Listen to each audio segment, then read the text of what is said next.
والتين والزيتون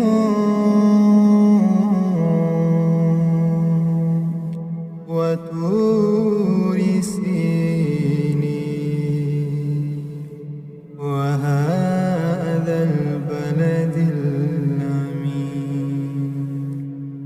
لقد خلقنا الإنسان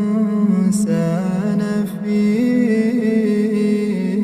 أحسن تقويم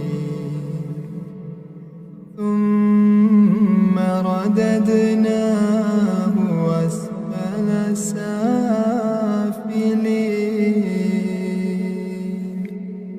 إلا الذين آمنوا وعملوا الصالحات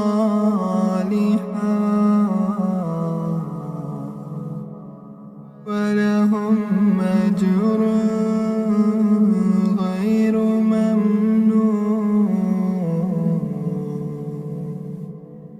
وما